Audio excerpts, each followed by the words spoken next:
Sí. Hola, sí, pues mira, Andrés, no, ¿Qué tal? ¿sabes qué me ha pasado? Que tengo un móvil nuevo maravilloso de la muerte y Sí. salía todo en directo, pero yo apretaba la pantalla y mi dedito no activaba nada, absolutamente nada. Y he pensado, mira, vuelve a empezar y ya estamos aquí, ya estamos. Lo otro lo he borrado, es como si nunca hubiera existido. O sea que Exactamente. no ha pasado nada. Si no está en las redes, es que no ha existido. Pero Vale, eso es lo que tenemos ahora. Bueno, sí. ¿cómo Bien, ¿cómo está? De verdad, ¿puedo contar lo del tema que has propuesto para hablar hoy o no? ¿O era una broma? estás? No puedes contarlo, era una broma, pero puedes contarlo, por Ah, supuesto. vale. Es que yo le decía, va, Andrés, piensa un tema, ¿no? Porque hablamos de comunicación. Andrés, ya sabes, es un monstruo de la escena, ¿no? Un gran actor. Y yo le decía, piensa un tema sobre comunicación y me dice, vamos a hablar del desnudo. ¿Cuándo es necesario, no? De todas formas, no es mal tema, no es mal tema, porque yo siempre que he visto a los actores ahí desnudarse y bueno, y todas esas cosas que se hacen cuando uno se desnuda, que normalmente son ahí muy íntimas y privadas, pero se hacen en público, siempre he pensado, qué difícil hacer eso y desnudarse, ¿no? Supongo que es un shock, ¿no? ¿O no? A ver, yo lo he hecho taca, taca, taca. Yo la verdad es que me he Uy, demudado bastante. lo de tacatá, qué mal ha sonado. No. Sí, te has desnudado mucho en escena, ¿en serio? Una, dos, tres veces o cuatro, sí. Ostras, Eh, todo, del todo, así a pelo. a pelo, creo que dos. Parciales, varias más. Cuando digo parciales es a lo mejor alguna escena en la que me quedaba desnudo de espaldas, eh, pero sí, integral, creo que han sido dos y una, la más clara fue hace, cuando estrenamos esa obra, el domingo que viene, fue hace 3 años. Y era una escena donde yo lo que tenía que hacer era, estaba en un banco, me levantaba, me quitaba la ropa, era una especie de sueño, ¿de acuerdo? Luego la escena se reproducía de la misma manera, pero ya de una forma más cotidiana. Y lo mejor de todo es que, bueno, yo me quitaba toda la ropa, giraba por el escenario y entonces me subía a unos escaloncitos pequeñitos, a una Sí. especie de taburete con escalones, de esos que se sacan por abajo. Y, y entonces pues me tenía que subir allí con toda la inestabilidad que suponía el no poder ni agarrarme ni nada, completamente desnudo. Ostras. Luego, no que hayan aparecido en desnudos, sí, también ha habido alguna obra también. Una en concreto también se quedaban, sobre el experimento de la prisión de Stanford, se quedaban los actores desnudos. Es un momento complicado y bastante vulnerable. La gente se siente bastante vulnerable, evidentemente, y hay que tratarlo en ese sentido, ¿no? Es decir, bueno, explicar muy bien los porqués, para qué lo estamos haciendo y la justificación que tiene lo que estamos haciendo, evidentemente. Sí, en momentos. También te digo una cosa, una vez que entras en el espacio, hay una liberación total. Claro, es que Hay, ahora estaba pensando yo esto cuando lo estabas diciendo, que, a ver, este tema me parece súper interesante, ya no solo por el tema como inicio, ¿no? También para hablar del desnudo en muchos sentidos, en el desnudo en muchos sentidos, ¿no? El sentirse vulnerable comunicando. Pero yo ahora cuando lo estabas contando estaba pensando, bueno, creo que si yo consigo hacer eso, me libero totalmente, porque es que yo me consideraría incapaz, o sea, me siento incapaz totalmente de hacer eso, pero si consiguiera hacerlo, o sea, salía de ahí que, bueno, no me sopla nadie, ¿sabes? Es aquello de, bueno, me he liberado de todas mis heridas emocionales, de rechazo seguro.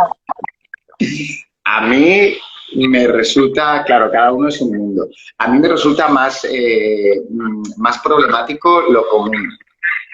Lo Sí, común, sí, lo común me genera mayor dificultad que lo que supuestamente no lo es, ¿vale? A mí, por ejemplo, la comunicación muy directa con la gente, muy directa, sin que haya una barrera, me resulta más sencilla. Me resulta más sencillo el hecho de poder bueno, romperme, quebrarme, jugar, reír, todo eso delante del público antes que mantenerme en una posición fija, concreta. Eso me resulta más complicado. Y en el tema del desnudo me resulta más complejo, para con mis compañeros, ten en cuenta que los conocía algunos desde hace muchísimo tiempo, más que con el público, ¿vale? Ya porque no tienes nada que perder. O sea, ya no hay nada más. No hay nada más. También es verdad que está encajado dentro de un personaje, ¿eh? Pero ya no hay nada más. O sea, ya estás desnudo, cualquier cosa que pueda suceder, ya está. Hemos traspasado la barrera. En cambio, si a mí en una situación muy concreta, donde no me puedo mover, donde yo no puedo liberarme, moverme, jugar, ahí es donde empiezas a mí a ponerme en problemas. Me pones en problemas. Sí.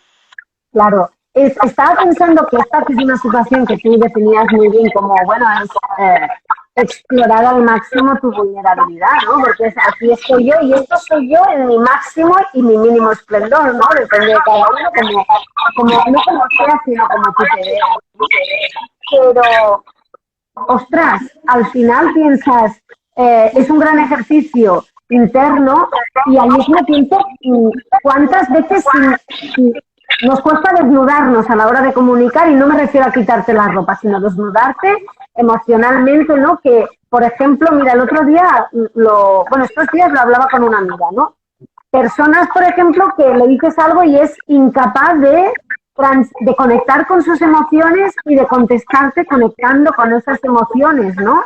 Que tú vas ahí, te desnudas emocionalmente, le dices, mira, pues me pasa esto, siento esto que tú has hecho sin juzgar, a mí me ha hecho sentir esto, podemos solucionarlo y que la otra persona, pues a lo mejor es incapaz de decir, vale, tú te has desnudado, pues ahora me desnudo yo, emocionalmente, ¿no?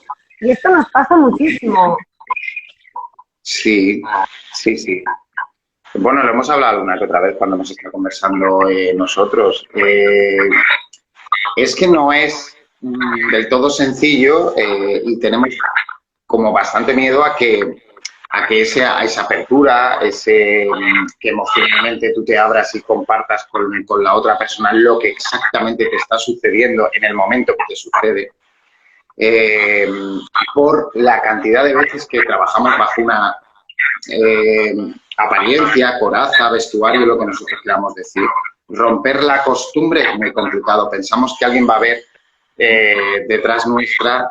Mira, es que Cristina dice, la amiga soy yo, es verdad, es que digo, estaba hablando con una amiga de este tema y era con Cristina, sí, la amiga es ella. Y eso nos cuesta bastante porque nos cuesta perder el sentido de que vamos a ser juzgados. Sabemos que ese sentimiento de ser juzgado entra también en una parte de sentirte distanciado de un grupo, de un conjunto, de una serie de personas, y eso nos hace sentirnos menos valiosos en general. Entonces, cuando es todo lo contrario, ¿no? Cuando uno se abre y comenta exactamente lo que le está pasando, de repente empiezan a surgir tantas cosas interesantes, tantas cosas interesantes. Cada uno tiene su tiempo, cada uno tiene su espacio para llegar a ese lugar.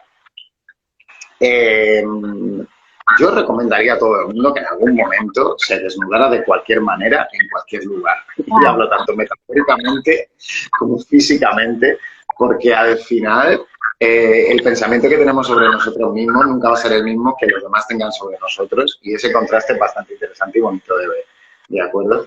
Aparte de otras muchas historias. Pero claro. Sí. Aparte, es un poco lo que ya estoy pensando en el tema del coaching, la inteligencia emocional y la psicología, es aquello de una vez que te has visto tu sombra, ¿no? Aquello que te asusta de ti, aquello que menos te gusta y te has reconocido, entonces ya da igual lo que te digan, ¿no? Es como, yo, por ejemplo, que soy una persona que he estado toda la tarde haciendo directos sobre heridas emocionales, ¿no? Y tengo una herida del rechazo y antes lo comentaba y yo soy bajita. Y bueno, cuando era adolescente tenía muchísimo complejo del tema, ¿no? Y llegó un momento en el que estaba tan harta que me lo dijeran, que iba por el mundo y decía, hola, ¿qué tal? Soy bajita, si me lo ibas a sacar a relucir, te fastidias, rebota, ¿no? No lo decía así, decía algo, ya te imaginas, ¿no? Que no sé si nos van a cerrar el Instagram si digo el tag que decía. Pero por si acaso, toma. Y claro, ya les fastidiaba toda la historia porque ya no era aquello. Y el problema es que lo hacía a la defensiva, ¿no? Yo ya iba por el mundo pensando, eres atacable, eres rechazable, antes de que te rechacen, ya te rechazas tú, antes de que te llamen bajita, pues ya lo dices tú, ¿no?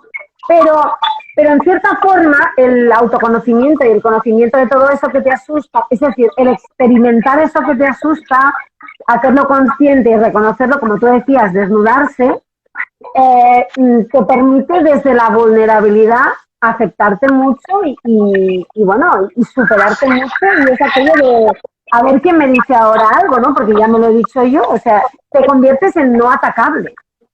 Sí, sí, sí. Mira, bueno, vamos a la parte de confesiones. Venga, vamos a la parte de confesiones. Venga, va, que me encanta esta parte.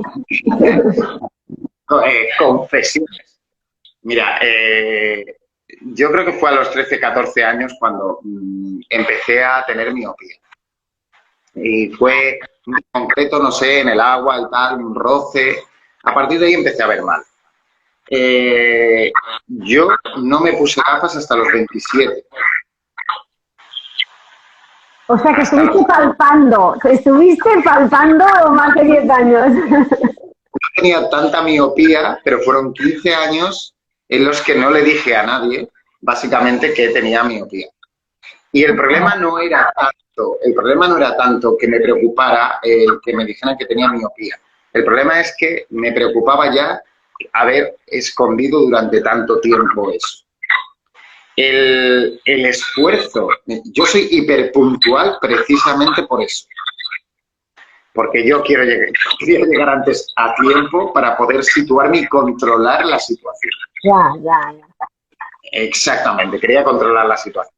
El esfuerzo y el trabajo que yo enfoqué en hacer todo eso, el trabajo que a mí me costaba, todo ese encubrimiento para que nadie me pudiera decir a mí que has estado tanto tiempo sin decir esto. Evidentemente yo no tenía una miopía excesiva, pero me costaba ver de lejos. Todo ese trabajo que yo tuve que hacer, mira, y cuando sucedió, me puse las gafas, fíjate, cómo somos, me puse las gafas, quedé con varios amigos.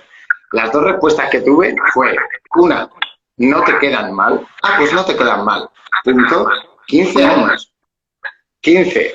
Y la siguiente fue, pero tú no llevabas ya gafas. ¡Qué bueno! O sea, que no tanto tiempo resistiéndote a las gafas y ya había gente que pensaba que las llevabas. Pero es que yo no es que me resistiera a las gafas. Yo lo que me resistía es, claro, de chavalín, como que me sentía como muy incómodo porque no había comentado al principio. Entonces como que lo guardaba, tampoco tenía tal. Imagínate todo el proceso de tener que guardar ese tipo de cosas. No hay que guardarse nada. También es verdad que no guardarse nada también conlleva una serie de consecuencias. Sí. Y a esas también tenemos que estar abiertos y dispuestos a que sucedan. Cuando uno está abierto, cuando uno lleva su honestidad tanto emocional como intelectual, como espiritual, por decirlo de alguna manera, también tenemos que estar abiertos a que haya otra gente que eso lo acepte de una manera o lo acepte de otra. Quiero decir, en este proceso de aceptación siempre va a haber un proceso en el que te das cuenta que hay gente con la que ya no acabas de empatizar de la misma manera. Claro, es que vivimos, justo antes estaba hablando del tema, que hablando de tipos de personalidad y de las relaciones y de la comunicación y la inteligencia emocional, claro, lo difícil que nos es a veces y la de situaciones que nos tragamos y aguantamos para no llevar la contraria a los demás para que no se enfaden, ¿no? Porque llevamos como la etiqueta puesta de niño bueno, de niña buena, ¿no? Y antes, por ejemplo, hablábamos, yo ponía una situación, decía, bueno, un tipo de personalidad, de persona pues que genera muchas dependencias, que siempre está muy pendiente de los demás, que es muy servicial, que todo lo hace para que no la abandonen, para no quedarse sola, ¿no? Una persona con una herida de abandono. Y yo decía, bueno, pues en el trabajo, y explicaba la situación de tenía una compañera que empezó con como sé que estarás cansada, te he traído un café y un croissant y dices, ay, mira, el primer día qué bien. El segundo, ostras, qué bien. El tercero es, yo no quiero café y croissant y ahora esta mujer se me va a enfadar cuando se lo diga, ¿no?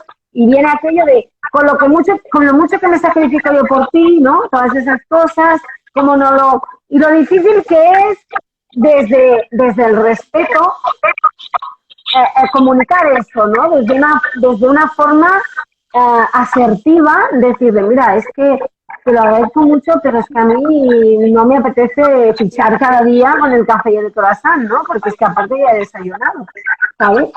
Y lo difícil que es eso porque a veces no nos lo tomamos bien, porque como vamos teniendo relaciones para tapar nuestras carencias, y uno da esperando recibir y el otro no recibe porque no quiere compromiso, pues nos cuesta mucho decir realmente lo que sentimos. Pero es muy necesario, porque es que si no, acabas encarcelándote a ti mismo y a ti misma por no ser capaz de comunicar lo que realmente quieres.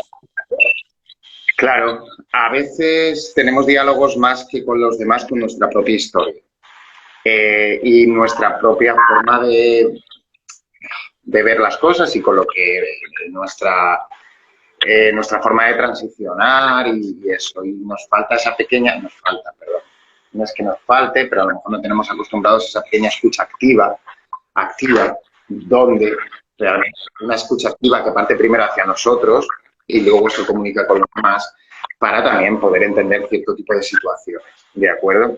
También, por supuesto, es una cuestión de protección o supuesta protección para que nadie nos haga daño y nadie nos ataque o nadie nos sintamos desplazados por todo eso, porque al final, como había una obra, no me acuerdo de quién es, El infierno son los otros. Entonces ellos querían, bueno, pues, en fin, no estoy ni ahí, ¿no? Pero hay como toda una vertiente, ¿no? De que la opinión de los demás es lo que confirma lo que nosotros somos. Y ese nosotros nos hace pensar que tenemos que llevar cierto tipo de formas de ser que estén de acuerdo con lo que otros estén pensando. Y realmente cada uno está en su propia historia, que hay que entenderlo. Simplemente tú te tienes que proteger un poquito para que esa propia historia de los demás a ti no te acabe afectando como para que suponga un problema en tu vida, para que te haga daño. Y luego cuestión también, como digo, de escucha activa, de necesidades propias como el que está al lado. Uno cree que sus propias necesidades son las de los demás. Hay un dicho un poco extraño que es trata a los demás como quieres que te traten a ti mismo. Uf. Y sí, qué peligro. Eso está... yo creo que eso el primero que lo enfrenta, creo que, no sé si es Hamlet en Shakespeare. Claro, es una expresión que tenemos muy integrada, ¿no? Como, no. Yo te voy a tratar en la consideración que yo creo de ti, claro, de lo que tú necesitas, lo que tal. Si yo te trato como yo creo que me tengo que tratar, cuidado en el espacio que yo pueda estar en ese momento para tratarte como claro, yo creo que me debo tratar, porque a lo mejor te voy a tratar por tal y eso. Entonces, hay que tener un poquito de escucha activa, claro, activa para... Y atreverse a preguntar, porque justo esto es lo que yo decía antes, lo que tú comentabas, lo que yo decía antes con el tema del café, ¿no? A esa persona le gustaría que le esperaran con un café y te espera a ti con un café y a ti te parece horrible, ¿no? O no porque no te guste el café, sino porque no quieres fichar y comprometerte a que cada día querrás café a la misma hora, porque a lo mejor mañana no quieres nada, ¿no? Y fíjate qué distinto es según tu forma de ver la vida, ¿no? Según la máscara que te has puesto para poder soportar tus heridas y las creencias que te ha generado que uno prefiere una cosa, a uno le encanta que estén encima de él o de ella y el otro no lo puede soportar, ¿no? Y son dos formas de ver la vida completamente distintas. Y como hablamos de comunicación, ¿cómo nos condiciona todo esto a la hora de comunicarnos con los demás? Que vemos la vida a través de esas gafas que llevamos puestas, que es nuestro bagaje personal. Sí.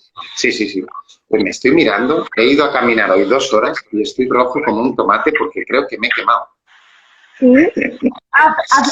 Hace sol por ahí. Aquí es que no hay mucha suerte con eso. Hoy en Alicante hemos tenido suerte y hace bastante sol, me he ido a caminar y creo que me he quemado un poquito. Me estoy viendo ahora y digo, madre mía. Ah, yo pensaba, pues que pensaba que este era el tono Ariza, la verdad, Eh, sí, sí, sí. Es cierto también, y yo creo que no hay que tomar tanta importancia en el hecho de que lo que a los demás les supone una situación concreta y momentánea es lo que a los demás les supone una situación concreta y momentánea. Tampoco significa que les va a pasar lo mismo mañana, ni que les pasará lo mismo la semana que viene, ni que les pasará lo mismo la otra semana. Hay una cosa que también sucede, ¿no? Es como tenemos la sensación de me gusta esta persona porque es la misma. Porque se mantiene siempre en el mismo espacio. Porque no varía, porque no cambia. Porque puede encontrar siempre a la misma persona cuando la llama. sí. Es una de las cosas de las que yo intento escapar más porque me parece una cárcel. Me parece una cárcel. Claro. Responder La a visión, las expectativas de alguien. exactamente. Es una de las mayores cárceles en las que podemos meter a alguien. Siempre. Hay que ver a la persona en ese mismo momento concreto. El hecho de que no estés en ese momento a gusto con esa persona no quiere hablar nada del mañana, no quiere hablar nada del ayer. Son dos componentes diferenciados en el que os juntáis y en ese momento no cuadramos. En el espacio también de las amistades, de la misma manera. Cuadramos siempre esas amistades. Esta persona es esta. Vamos haciendo cuadraditos y aquí los voy encajando, además para mis propias necesidades en momentos concretos. Y a mí lo que de verdad me encanta y me motiva y me llena es que justo en ese día concreto no sepa lo que va a suceder, no sepa lo que va a pasar, no sepa cómo nos vamos a encontrar. Normalmente llegamos a esos espacios en común, no podemos evitar nuestro bagaje y nuestro trayecto. Y Claro. surgen muchas cosas. Pero cuando yo condiciono que esta persona está siempre en el mismo espacio, normalmente cuando a mí me pasa es porque yo no quiero modificarme ni moverme de mi espacio, del mío personal. Entonces busco que los demás no se muevan del suyo. Claro, porque te da una falsa seguridad. Sí, totalmente. Y tener la capacidad de regalarle a la otra persona, porque creo que es un regalo, lo que sucedió ayer es lo que sucedió ayer. No quita que si yo estoy una serie de veces con esa persona y yo siento que la conexión se ha perdido, bueno, pues me voy a otro espacio, no es ningún problema. Pero eso no quita que yo le tenga que permitir a la otra persona su posibilidad de cambio, su posibilidad de estar en momentos diferenciados y en situaciones diferenciadas dependiendo del día. Eso a mí no me tiene por qué aportar. Tengo, vamos, tener la suficiente apertura para que eso no sea así. Claro, y permitir o sea, porque al final esa persona tiene su evolución. Es que lo que nos pasa muchas veces, y el otro día yo escribía sobre esto y utilicé el símil de ese musical de te quiero, eres perfecto, ya te cambiaré, ¿sabes? Que hacemos justamente eso, ¿no? Queremos a alguien, ¿no? Eso típico. Yo me acuerdo cuando era pequeña que se hablaba mucho, ay, se casó con él, ya lo cambiará porque es muy mujeriego, ¿no? Esto era muy de abuelas de comentar. Y no se cambia nadie. La gente cambia si quiere y ya es muy difícil cambiar porque yo que estoy inmersa en un proceso de cambio de hace años y me está costando estudiar hábitos, cambiar la forma de pensar. Nadie, es decir, los demás nos ayudan, pero si nosotros queremos. Y queremos a alguien, pero cada vez que lo estás mirando y quieres que cambie, es como un reproche constante de todavía no te acepto, ¿no? Todavía no eres como yo creo que deberías ser. Y eso es terrible. Y esto que te decías de ¿por qué es estable? Claro, pues que la gente evoluciona. Yo me he encontrado muchas veces acompañando a personas en procesos de coaching de cambio y primera sesión, oh, qué bien, ¿qué pasa? Ah, me doy cuenta, empiezo a ver las cosas de otro modo. Segunda sesión, fantástica. Tercera sesión, mi marido me ha dicho que el coaching o yo, o él, ¿no? Perdón. ¿Por qué? Bueno, porque es que he empezado a darme cuenta de cosas, he empezado a ver mi vida de otro modo, he empezado a darme cuenta que no me estaba escuchando, que estaba estática y estaba no cambiando para no molestar a nadie, pero que quiero cambiar. Empiezo a cambiar y mi entorno pues genera anticuerpos, ¿no? Mi entorno, de repente, cuando le parece, ay, sí, lo que tú quieras, sí, tienes que escucharte, es que tienes que estar por ti, sí, pero nosotros no vamos a poner la lavadora, ¿eh? Sí, tienes que estar por ti, pero nosotros no vamos a hacer la cena, ¿eh? Sí, tienes que estar por ti, pero ¿sabes qué? Quédate como antes, porque nos iba muy bien en una chacha a domicilio, con todo el cariño, lo digo, porque en este caso es una mujer, pero podría ser un hombre, también. A la que esa persona empieza a poner unos límites y a respetarse, el entorno se asusta y dice, bueno, mejor que no cambie, porque a mí me perjudica y a mí me va muy bien como estaba. Y hace todo lo posible para que el cambio no se produzca. Y la persona a veces lo supera, pero otras veces no. Claro, sí. Es lo que dices es muy chulo. En el tema del cambio, muchas veces establecemos que el cambio son las palabras que decimos. Y las palabras que decimos no establecen voy a matizar, no establecen en sí un cambio. No. Es cómo afrontas las situaciones, cómo afrontas tu espacio emocional. Porque tú puedes cambiar, vamos a imaginar que cambias de espacio político, de espacio religioso, de espacio laboral, de espacio amoroso, de amistad. La cuestión es cómo tú enfrentas eso cada uno de los días. Entonces, es verdad que yo me he encontrado muchas veces en situaciones en las que la persona me está diciendo que cambia, me está diciendo con la misma agresividad que me decía antes, depende de las circunstancias, de otra manera completamente potente y decir, no, pero yo es que he cambiado porque ahora hago esto. Claro. Antes era esto, con la misma potencia. Mientras más exijas una autodefinición, más se la exijas al otro y más te la exiges, evidentemente, a ti mismo, a ti misma. La forma en la que cambiamos suele ser la forma en la que nos conocemos emocionalmente y cómo afrontamos las situaciones. A partir de ahí un cambio profundo. Y eso se necesita de mucha integración y mucha paciencia y compromiso. Compromiso entendido con el acuerdo que uno llega consigo mismo. Paciencia para tener tranquilidad hacia lo que viene y lo que sucede. Paciencia para que esa integración tenga su tiempo también. Para permitírnoslo y que solicitar, más que otra cosa, que ni siquiera solicitar, que nos lo permitan los otros. Claro. Si yo estoy en una situación donde a mí no me permiten ese cambio, por lo que sea que yo he decidido, bueno, pues a lo mejor no es el espacio mejor en el que tú vas a cambiar, evidentemente.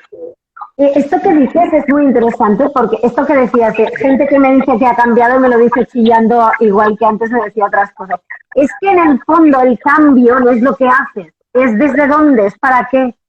Entonces, yo me he encontrado, yo soy, y esto lo he contado un montón de veces, tengo que hacer, tengo que demostrar esta meta, la otra, tal, y me he encontrado diciendo, voy a cambiar, estoy harta, ya no puedo más, y me he encontrado haciendo un proceso de autoestima y autoconocimiento, exigiéndome, tengo que hacer, tengo que llegar, la meta es quererme, pero es igual que antes, la meta era conseguir ese trabajo, es lo mismo.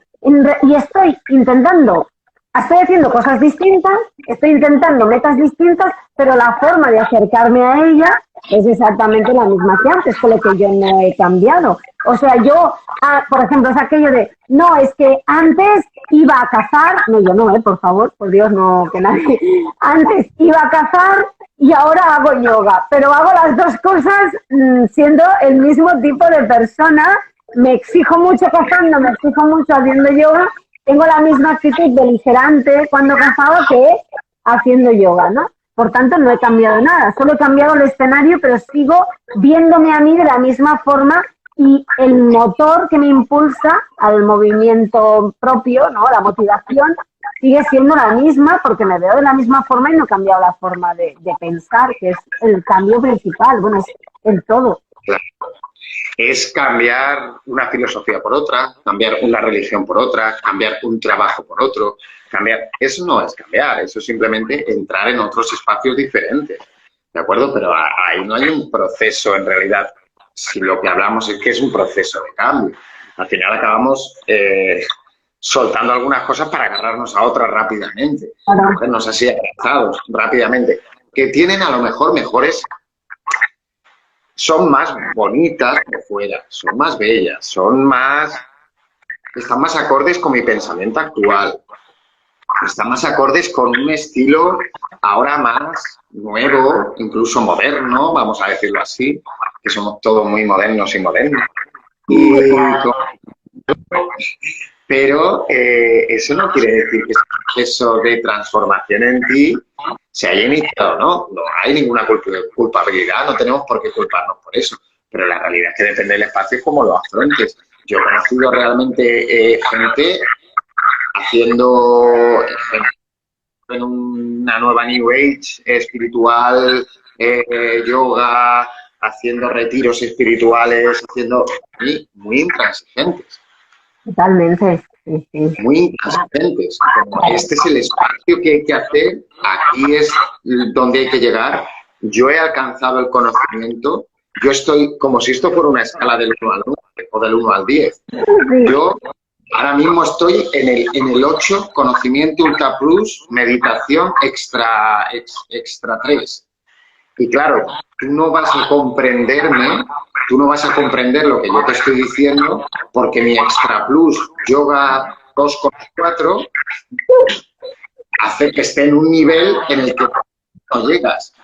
Entonces, cuando yo a ti te digo, es que, claro, y ahí empezamos a tener un poco de problema, porque volvemos a las mismas exigencias para con el otro. Porque es lo mismo, es que es el mismo nivel de exigencia y es lo que decías también a la caza por el yoga, porque al final es aquello de, no, sí, hago meditación, no hago mindfulness, pero claro, es que mindfulness es una actitud vital, no son 20 minutos haciendo mindfulness y luego, ¡ay, corre, que llego tarde y aprieta a correr! No, es una forma de vida, es aplicarlo, ¿no? Y eso se confunde mucho y de hecho... Esto lo hemos dicho más de una vez y una vez alguien me dijo, ¿cómo te pasas?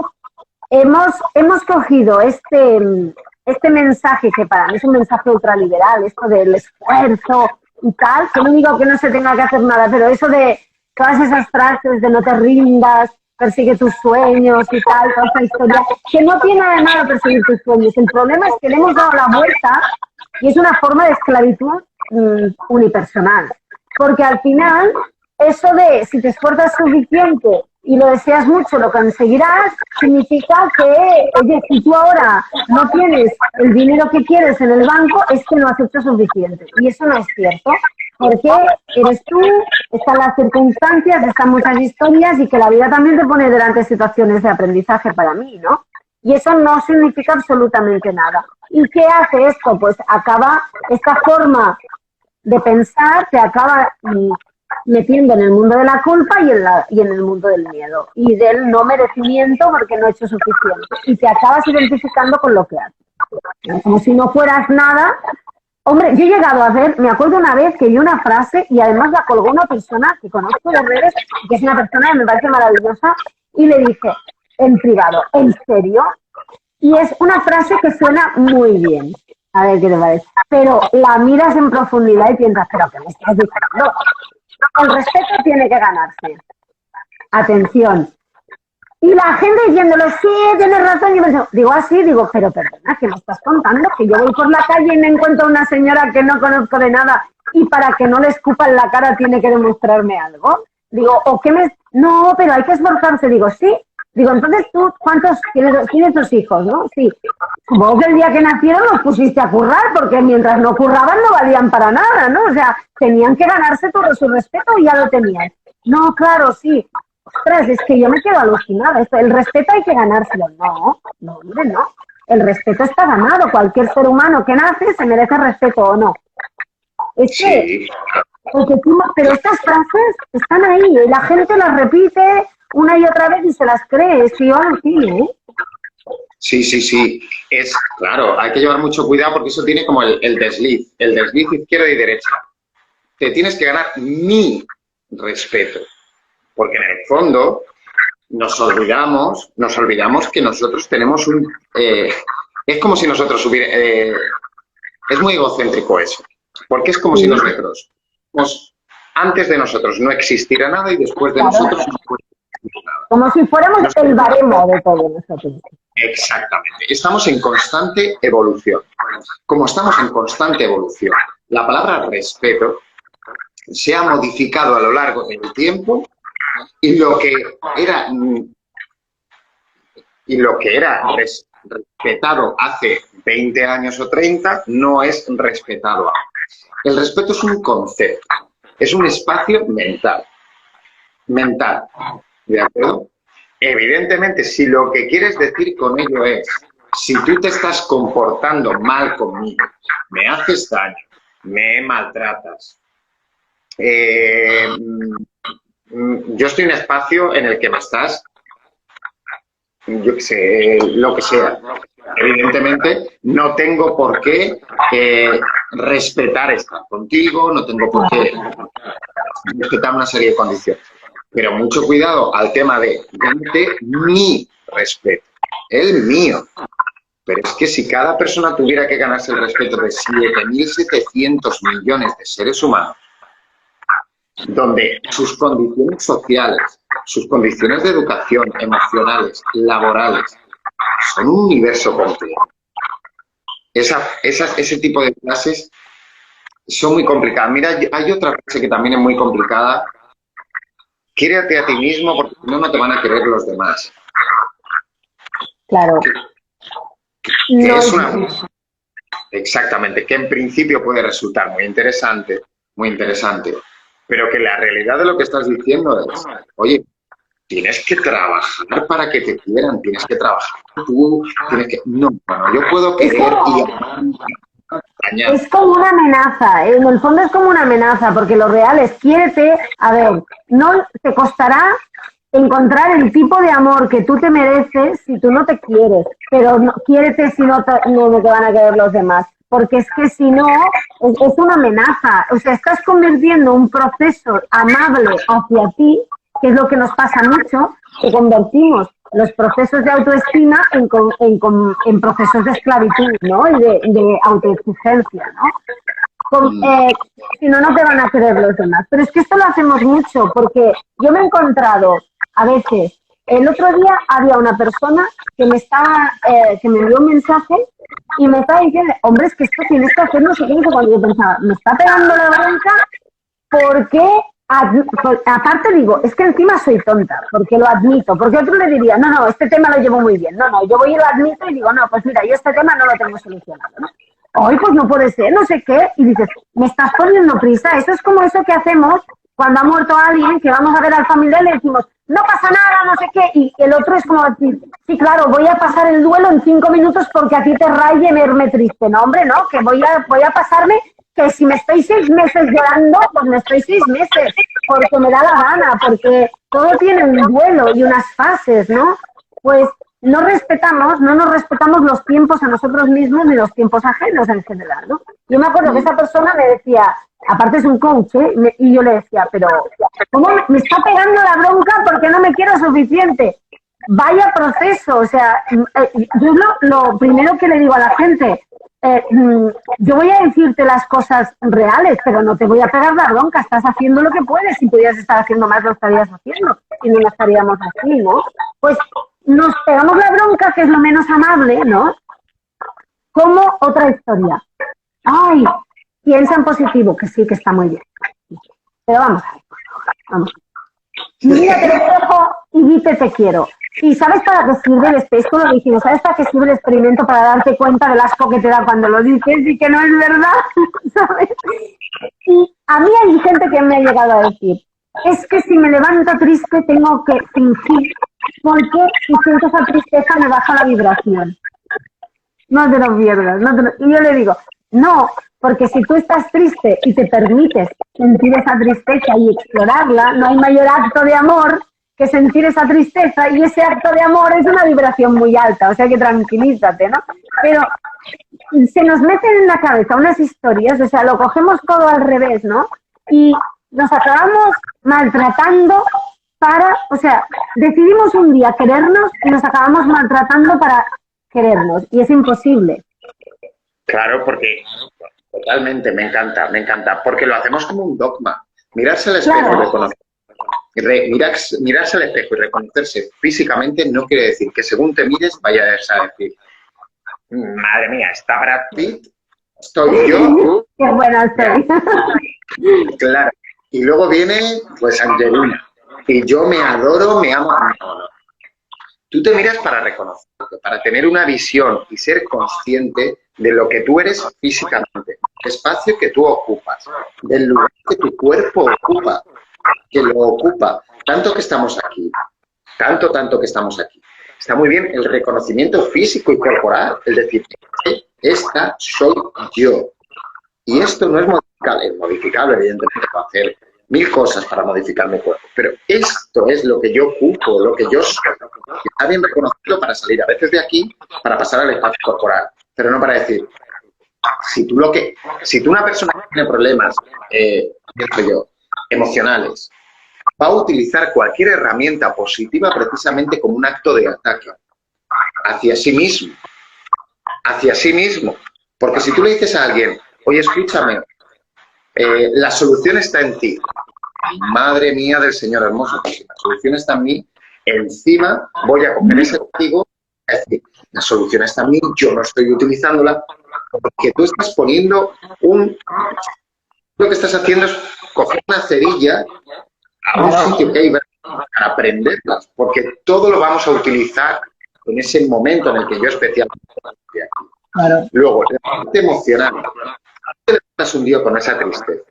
Si tú permites, si tienes conciencia de tu propia, de dónde se aloja esa emoción en tu propio cuerpo, en tu propio físico, en lo que eres, vas a saber que esa emoción es momentánea, transitoria, y que transita de un espacio a otro. Tenemos una simpleza, o en algunos casos hemos adquirido una simpleza emocional. Eso quiere decir que las cosas son azul, negra, amarilla, blanca, roja. Por ejemplo, el otro día me decía una de mis alumnas a la hora de encarar una escena, con un personaje. ¿Aquí cómo estoy? ¿Triste o enfadado? Digo, no tengo ni idea.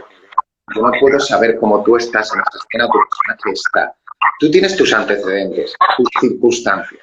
Llegas a un espacio, tienes claro tu personaje, ese personaje interactúa con el otro y según la interacción de las circunstancias sucede una emoción.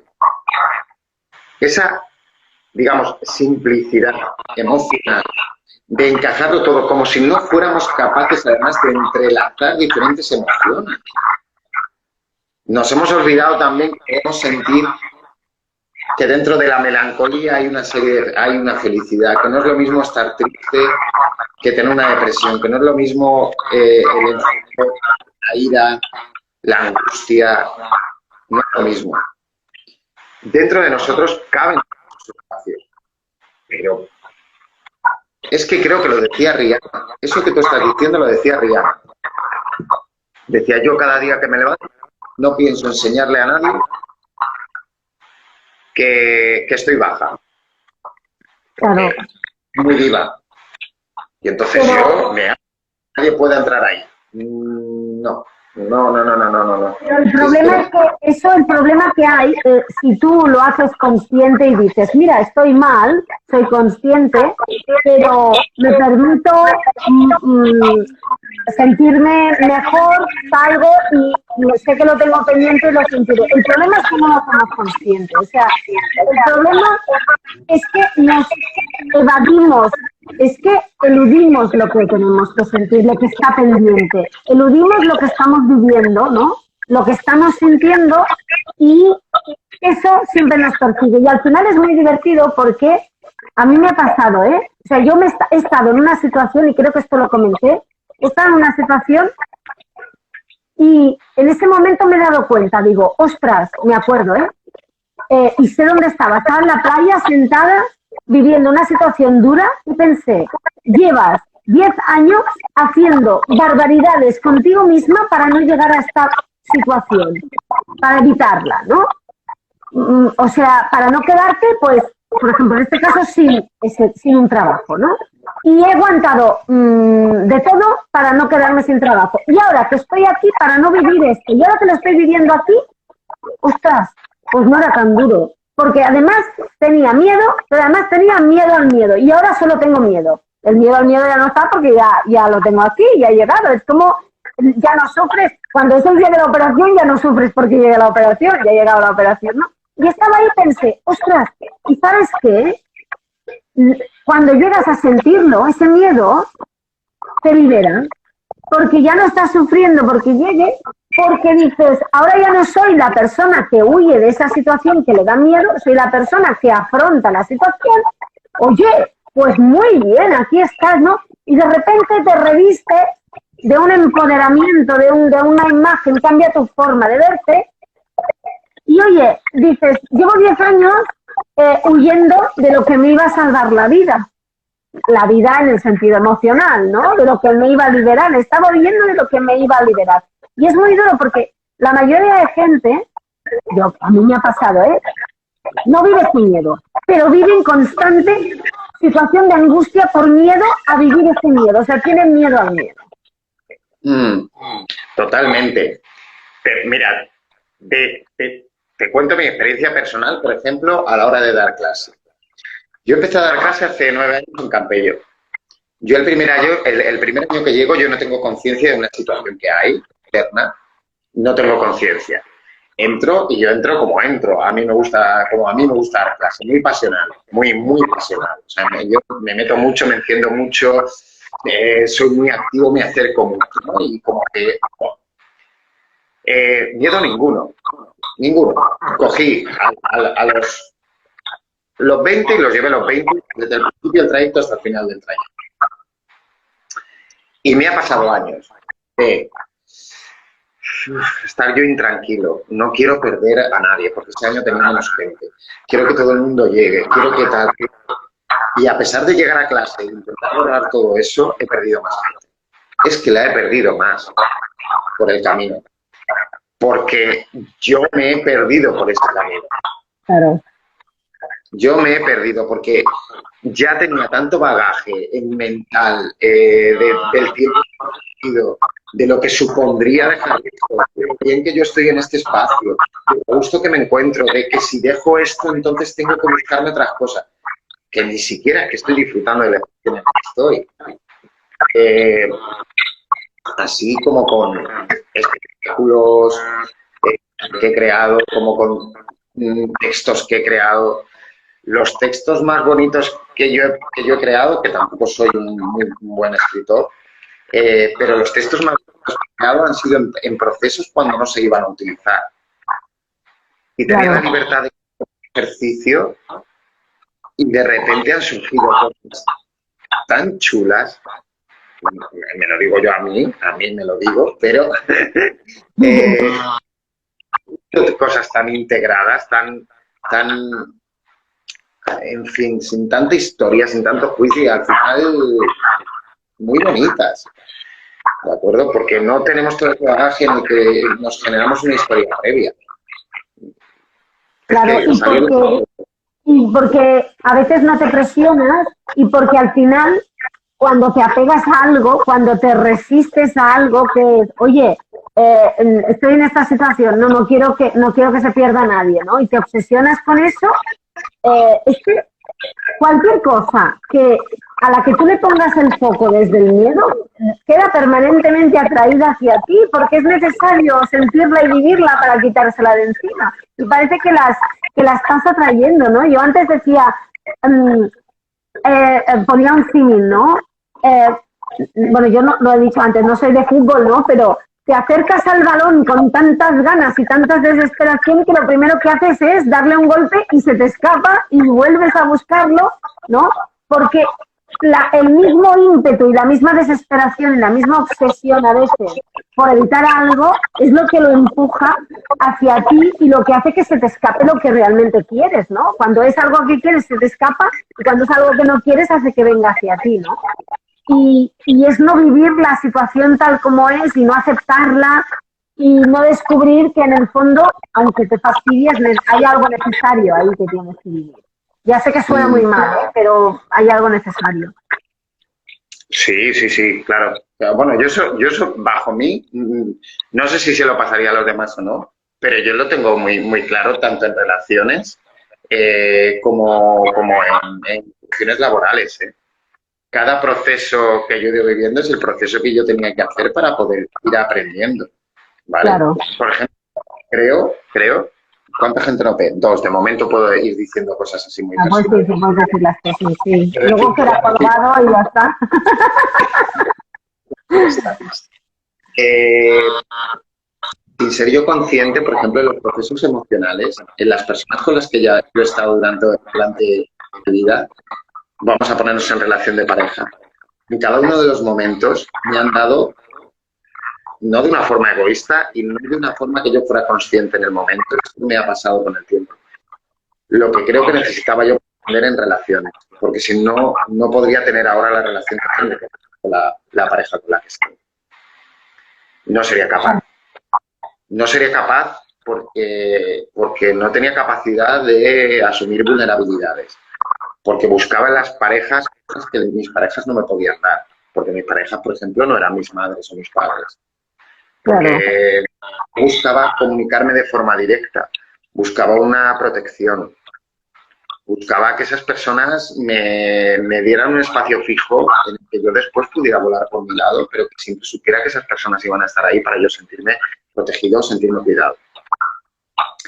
Todo ese proceso que yo he ido viviendo hasta alcanzar la que creo que ahora es la relación más honesta que tengo. Todo ese proceso ha sido necesario, muy necesario, muy, muy necesario. Es evidente que no lo hablo desde, y puede sonar un poco egoísta, no era consciente previamente cuando estaba sucediendo. Soy consciente ahora. Mira, hay un mensaje, voy a ver, espérate, tengo las gafas. Y si, por ejemplo, entras en un trabajo del que huías, y si, por ejemplo, entras en un trabajo del que huías de un compañero y de repente esa persona, por casualidad, termina en el mismo equipo, ¿eso es miedo? A ver, eso es, si estamos huyendo, vamos a acabar topando con aquello de lo que estamos huyendo. A lo mejor no es la misma persona, no tiene la misma cara, a lo mejor es lo que huías es en el trabajo y te aparece en el ámbito personal, pero es como que al final todo aquello que no vamos quitándonos de encima se acaba repitiendo, de muchas formas. Vamos, yo lo veo así y yo lo he vivido. Y aparte el problema es que mientras estamos huyendo, para mí, mientras estamos huyendo de eso, hacemos verdaderas barbaridades para no afrontar esa situación, ¿no? Yo os decía, yo he aguantado en aquella época, había aguantado situaciones en el trabajo terribles porque no quería perder ese trabajo, porque me daba mucho miedo no producir, no estar haciendo nada, a ver qué pasa, a ver si no me escogen, a ver si me rechazan, ¿no? Y al final te das cuenta de que cuando llega esa situación, en el fondo no es tan dura. Y para mí, todo aquello de lo que huimos acaba repitiéndose en nuestra vida. A lo mejor huías en un trabajo y dices, bueno, ahora ya está, en el trabajo no pasa, y te pasa en una relación personal. Para mí, yo lo he visto y es lo que he vivido. Es lo que he vivido. Y al final, aquello de lo que huyes es lo que te salva la vida, lo que te acaba liberando una vez lo puedes afrontar. Para mí, ¿eh? Yo he tenido mucho miedo siempre a personas invasivas, normalmente de género masculino, por ejemplo, ¿no? Durante una época. Invasivas cuando quiero decir que no tienen ningún problema en entrar en tu casa, coger tus cosas, hacer tal, no sé cuántos, moverse como si tal, preguntarte cosas muy íntimas, en fin, ¿de acuerdo? Eso se me ha estado reproduciendo mucho tiempo, hasta que de repente he aprendido a gestionármelo, a decir y poner límites. Y de repente pueden aparecer esas personas. O yo ya no las veo como tal, por ejemplo, pero sí me las encontraba de forma repetitiva. Claro. Era una de mis grandes pesadillas. Cuando yo soñaba, una de mis pesadillas ahí estaba, era el hecho de la persona invasiva que se mete en tu casa y no sale nunca, ¿vale? Como reproducción a lo que seguramente había afuera. En el momento que yo haya perdido ahí de otras cosas, esas personas como que han ido desapareciendo, o por lo menos yo no siento que eso sea así. Claro, es lo que acostumbra a pasar. Yo lo veo, ¿eh? Y por favor, que no sé nada, ¿eh? Pero cuando tú superas esa historia, esa en concreto, cuando habría quien diría te liberas, sueltas, te perdonas, te das cuenta del patrón que estaba repitiendo, de los pensamientos, de las creencias, no te pasa tanto, pero cuando te pasa, ya has aprendido a poner límites y ya no te molesta tanto, porque ya no es, te lo tomas como personal, ¿no? A ver, espérate, hay más. Un segundo. Y, por ejemplo, miedo a mujeres que sean demasiado invasivas, que siempre quieren hacer como un concurso de popularidad, especialmente en el trabajo. Bueno, sí, claro, puede ser. O a todo. Mira, a mí, por ejemplo, yo lo he contado esto muchas veces, yo era, todavía soy, pero ahora ya lo sé, o sea, es lo mismo.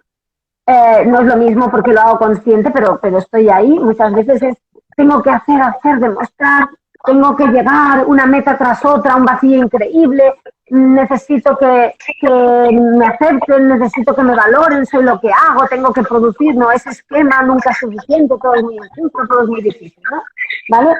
Yo, por ejemplo, una de las cosas que me ponían de punta y de nervios era trabajar con personas que para mí no hacían nada y pensaba, manta cobra lo mismo que yo a final de mes y se toca el tema todo el día, ¿no? Y yo tenía una fijación ahí, pensaba, ya está bien, y además luego siempre está haciendo bromas, yo pensaba, claro, ya puedes hacer bromas como tu vida es puñeteramente feliz porque no das palo al agua, estás siempre de buen humor, y yo era la borde, la histérica, ¿no? Claro, es que a ti no se te puede hablar, bueno, ya os podéis imaginar, ¿no?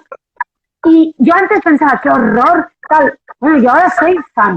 O sea, yo cuando veo a alguien así, miro a ver cómo lo hace porque yo quiero, y ahora o sea, he pasado de odiar, y lo digo con todas las letras, no me preocupa porque yo me he equivocado un montón, de odiar a este tipo de personaje a, gracias maestro, me has venido a enseñar que soy una histérica de la vida y haciendo la mitad podía conseguir lo mismo, que me calmara un poco y que dejara esa amargura que llevaba enganchada en mí. Gracias, ¿no? O sea, he pasado de pensar, de criticarle, a decir, sí, por Dios, soy tu fan incondicional, fírmame un autógrafo porque quiero tu vida, porque yo quiero vivir la vida, ya estoy harta, ¿no? Para que veáis. Mira, viéndolo con perspectiva y por lo que dices, yo la sensación, por lo que comentaba en el mensaje, la sensación cuando me pasaba eso de personas como muy invasivas, que te lo remueven todo, te quitan de aquí, de allá, tal, no sé qué, no sé cuántos. Y yo siempre prefería gente mucho más calmada, mucho más tranquila, con la que poder conversar, con una forma mucho más tal. Es que yo estaba como si estuviera, realmente mi situación era que yo estaba cogido en un precipicio, enganchado con los... Y mi sensación era que esa persona me iba quitando dedito a dedito. Y eso como los dibujos animados. Pin, pin. La sensación que me daba interna pues eso, de rabia, de decir, oye, y tal, hasta que de repente, bueno, pues subes, estás sentado encima, o sea, estás sentadito encima, tranquilo, tienes los dos pies asentados, uno y el otro, y la otra persona viene como a moverte y tal, y de repente dices, no, pero si ese juego es tuyo, si ese juego no es mío. Si lo que estás haciendo es tuyo. Y es que además cuando te acercas mucho, con toda la tranquilidad del mundo, te digo, no, mira, que no estoy a gusto, que no, pero es que no hace falta ni verbalizar, ¿no? Claro. Entiendo la historia en la que estás, pero... Sí, porque seguramente a lo mejor puede ser, no lo sé, te costaba más poner límites, ¿no? Era como una asignatura pendiente que tenías que poner límites, que a veces no tiene por qué ser ni en una conversación, con el lenguaje corporal, con tu actitud, con tu energía, ya pones límites. Hay gente que entra en una sala y ve a alguien y ya no se mete con él. Y no es o sea, ni hace 2 metros, ni es una persona que sea imponente físicamente, pero ya sabes que a esa persona no. Y es un poco la actitud que llevas dentro. Y fíjate cómo la vida te va poniendo delante situaciones en las que es necesario que lo hagas, ¿no? Había un mensaje que decía que la conversación es muy interesante. Muy bien, muchas gracias. Bueno, se intenta, se hace lo que se puede. Pero Sí. la verdad es que al final es un aprendizaje y esto enlaza con lo que decíamos al principio, el miedo este del que hablamos, de vivir tu miedo. En la medida en que tú aceptas tu vulnerabilidad, te puedes liberar de ella, no en el sentido de dejar de ser vulnerable, sino vivir cómodo en esa vulnerabilidad. Hay una cosa que, a mí me está costando una barbaridad aprender, y es que no podemos encontrar espacios fijos.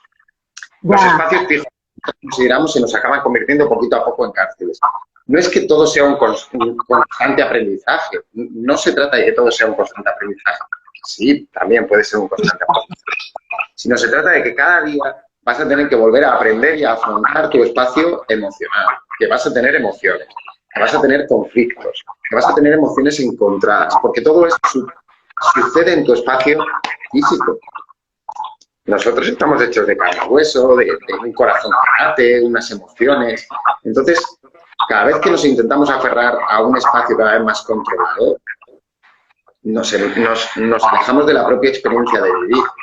Evidentemente, cuando vamos pasando años, 60, 70, 80, evidentemente nos vamos preparando poquito a poco para ese espacio en el que evidentemente la vida ya no te va preparando, a pesar de que estemos tan abiertos, porque uno ya va aceptando una situación en la que pues, es un espacio. Nosotros es que somos emocionales y nos suceden cosas y nos pasan y tenemos que aprender a sentirlas, dónde se alojan, cómo se alojan en nosotros, a permitirlas y a partir de permitirlas, permitir también que se vayan poco a poco. Claro, y darte cuenta de que en el fondo, porque es otra de las ansias que tenemos y a mí también me cuesta mucho, que no controlamos absolutamente nada. No controlamos nada. Que esta es otra falacia de esas que nos venden de, no, es que todo, sí, es verdad, todo está en la mente y tú estás creando con tu pensamiento, sí que es verdad, pero no controlas nada, o sea, nada, porque por más que te pongas, tienes un 97% de mente que es inconsciente y desde ahí lo que estás creando es caca de vaca, para que nos entendamos, ¿no? Porque estamos todos, venimos de un bagaje emocional, de represión, de problemas, de personas que sufrían por su vida, ¿no? Y todo eso está almacenado en nosotros emocionalmente, en el ADN, en las emociones, en el cuerpo, como tú decías, ¿no? Y no controlamos nada. Al final solo controlamos cómo nos tomamos lo que nos pasa. Y a veces ni siquiera eso, porque como no somos conscientes de nuestras emociones, ni siquiera podemos gestionarlas y tomar la decisión de no dejarse llevar por ellas. Sí, nos comentan, y es tan curioso que el miedo se manifiesta también a nivel somático, pesadillas, sudores fríos, dolores de barriga. Sí, mira, una de las cosas que a mí me sucede, hay gente que... Te voy a decir que soy un experto en somatizar, y lo digo con toda... Pues mira, somos dos, venga. Aquí Mercedes son somatizadoras rauras. Todo. Pero una de las cosas que a mí me pasa, yo por ejemplo, es muy complicado que pierda mi capacidad de expresión vocal. Es bastante complicado, pero por ejemplo, yo cuando me pongo nervioso, pero viendo una película, yo estoy viendo una película y yo a mirármelo y todo y son nervios. Estoy viendo una película que me emociona, estoy viendo, no tiene que ser ni de miedo ni de absolutamente nada, no tiene que ser una película. No, simplemente que me produzca una emoción y a mí mi cuerpo tiembla. Sí. O sea, el miedo, por supuesto, me hace temblar también. Porque mi cuerpo reacciona ante mis emociones de una forma física, Mientras más miedo, mientras más preocupación le añado a eso, mientras más historia le añado a lo que me sucede, más se agrava, más se convierte en un eje central, en un núcleo principal mío. Mientras más permito que eso es algo que yo voy a tener que transportar a lo largo del tiempo, que me ha acompañado y que me acompañará de una forma más llevadera, lo vivo conmigo mismo. Cuando digo llevadera no es decir, no, porque soporto, no. Simplemente que eso se diluye, lo transformo en otra, se va transformando. Porque es cierto, o sea, mi pulso, literalmente, el pulso que me dedico a actuar, ¿eh? Yo el otro día estuve actuando delante de 33 personas a literalmente 1 milímetro, a 10 centímetros. En el momento que quiero apretar y no soltar es cuando todo empieza a ser confuso. Y cuando le meto una historia, cuando me meto en la película mental, es cuando todo eso se transforma en un lugar que me hace daño. Me hace daño personalmente. Yo también somatizo mucho. Yo os cuento, pero a ver, es duro, pero es que el cuerpo también es un espejo de lo que estás llevando dentro, de lo que estás sintiendo y lo que no te permite sentir. Y es muy duro porque, a ver, yo tengo 2 enfermedades crónicas y forma parte de todo esto. Evidentemente hay una parte física, pero tiene mucho que ver con esto. Y yo he aprendido a gestionarlas, gestionando las emociones, y noté un cambio, hay un antes y un después, ¿no?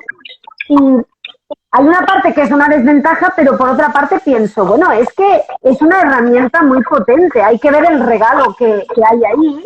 Y a mí me ha pasado, no os lo miento, o sea, yo enfadarme con alguien que me salga un sarpullido.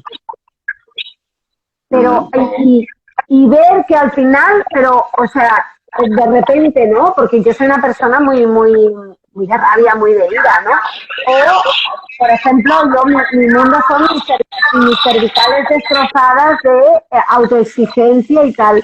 Y al final, yo me he encontrado con dolores muy intensos, y por favor que la gente se tome la medicación, ¿eh? No estoy diciendo que no, pero me acuerdo uno de los últimos que tuve, que era una, como tú dices, solo hay 2 personas, una inflamación de la ATM, de la mandíbula, es tremenda, o sea, de verdad, mejor 4 partos seguidos que esto, es horrible porque se te inflama la mandíbula, te duele el oído, te duelen las muelas, se mueven las muelas todas, no puedes masticar, te duele el ojo, tienes migraña, tienes cervicales.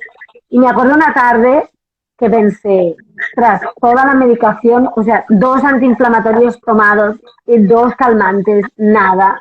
Y estás ahí y piensas, ¿qué hago? Digo, pues mira, lo que no he hecho, me tumbo a sentir esto, ¿sí? Y lo escuchas y al final me acuerdo y aproveché como para hacer como una especie de meditación, ¿sabéis? Como las tormentas que ves el relámpago y cuentas para el trueno. Bueno, pues yo, como esto va como,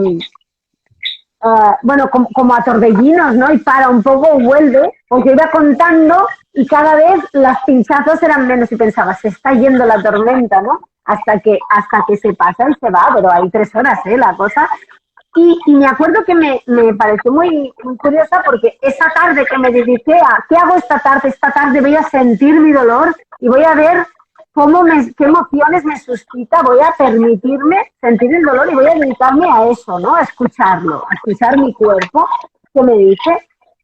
Y de repente se apagó. No sé si tuvo que ver, pero estaba fatal y la última tarde, ¿no? La última tarde con ese dolor. Pero es que lo digo en exagerado, pero hay que permitirse sentir las cosas, ¿no? Te está doliendo, pues te paras y notas exactamente el dolor, porque es que no lo escuchamos y al final las pastillas están muy bien, son muy necesarias, pero tomamos pastillas para no sentir.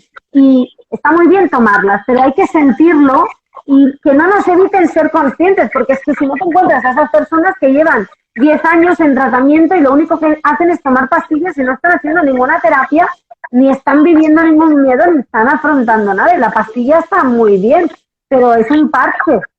El trabajo es otro.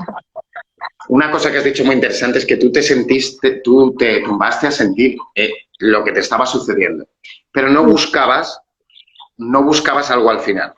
Simplemente No. exactamente, te tumbaste a sentir lo que te estaba pasando. ¿Qué hacemos nosotros con tu información normalmente? ¿Qué estamos haciendo a veces en esta sociedad ahora? Es decir, vale, mira, Merce Roura se tumbó a sentir su emoción y seguro, me voy yo a tumbar a sentir mis emociones para curarme de no sé qué. Claro. Con lo cual tú ya en el mismo estrés, la misma Sí. preocupación, la misma obligación que estabas en el proceso previo antes de poder tumbarte ahí. No sabes dónde te va a llevar ese proceso. Seguro que no va a ser negativo.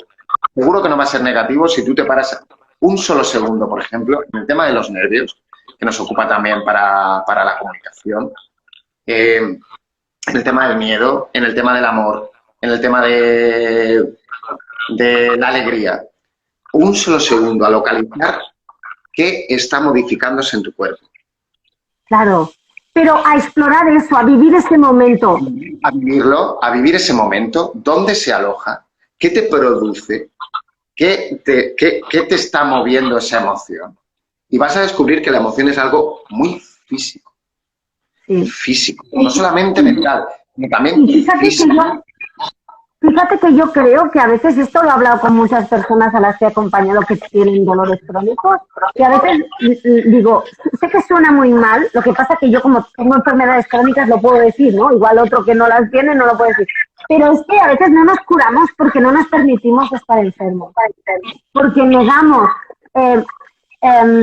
lo que estamos sintiendo, porque negamos esos síntomas y entonces no podemos usarlos para descubrir qué hay detrás. Y cuando nos paramos a sentirlos, como tú muy bien apuntabas, es con el objetivo de que desaparezcan, rechazándolos. Y lo que tenemos que hacer, tomar la medicación, por favor, e ir al médico, pero lo que tenemos que hacer es tumbarnos a sentirlos para ver qué nos dicen, para explorar cómo se sienten y olvidar la finalidad. La finalidad última es eso que estás haciendo, es sentirlos. Y es cuando te permites eso que el cuerpo se libera, porque el cuerpo te está hablando para que lo escuches. Mientras no lo escuches, va a continuar hablando. Claro, qué bonito. Hay que empezar a mí hay algo que me gusta mucho, que es romper el mundo imaginario para entrar en el mundo físico. El mundo imaginario es el mundo de nuestra historia, el mundo que nosotros concebimos a partir de lo que pensamos. Y eso es lo que es lo que sucede, pero acaba sucediendo todo aquí, en un espacio imaginario, en el que nosotros vemos la vida a partir de ese espacio imaginario, en el que constantemente hacemos un relato de lo que nos va sucediendo de forma natural. Cuando ese relato es inexistente y se produce básicamente a partir de lo que nosotros estamos vivenciando, experimentando en nosotros cuando vamos teniendo diferentes vivencias a lo largo del día. Y luego tú utilizas tu mente para lo que tú quieras utilizarla, ¿de acuerdo? De una forma útil, porque la necesitas para trabajar, para coordinar una semana de trabajo, porque la necesitas para quedar con alguien, para la necesitas... Pero salir de ese mundo imaginario para empezar a centrarnos en lo que nos sucede físicamente. Cuando digo físicamente, porque no quiero tampoco que se entienda como decir, bueno, en el espacio físico, claro, es que es solamente físico, es que tengas frío o calor. No. El espacio físico para mí es todo. Es donde se alojan las emociones, donde se aloja nuestra respiración, donde está nuestra mirada, donde nos permite escuchar, nos permite saborear, oler, nos permite pisar, sentir el peso que tenemos en la tierra, en el suelo, lo que nos permite que nos dé un escalofrío algo, lo que nos permite sentir una caricia, lo que nos permite sentir el dolor. Está todo ahí, pero vivimos en una constante narrativa que nada tiene muchas veces que ver con lo que nos está sucediendo. Esa narrativa hay que soltar la mochila de lo narrativo para entrar en la experiencia de lo que sucede, concretamente. Totalmente de acuerdo. Oye, que habíamos dicho que hacíamos una hora, pero ya llevamos mucho más, te has dado cuenta, ¿eh? Nos enrollamos muchísimo. Bueno, vale. Es que esto da para muchas horas, es un topicazo, pero sí que es cierto. Pero vamos, yo creo que siempre acabamos hablando de cómo conocernos y habitarnos, ¿no? para poder comunicarnos mejor y desde esa vulnerabilidad que decíamos al principio, ¿no? Ese desnudo del que hablábamos al principio. Los que no han estado al principio os habéis perdido los desnudos. No pasa nada porque los colgan, ¿de acuerdo? Los vamos a colgar los desnudos. Desnudos hay al principio del vídeo. Muy bien, muchas gracias, Andrés. Me ha encantado hablar contigo, como siempre. Igualmente. Chao. Un beso. Hasta pronto. Beso. Adiós. Adiós. Adiós.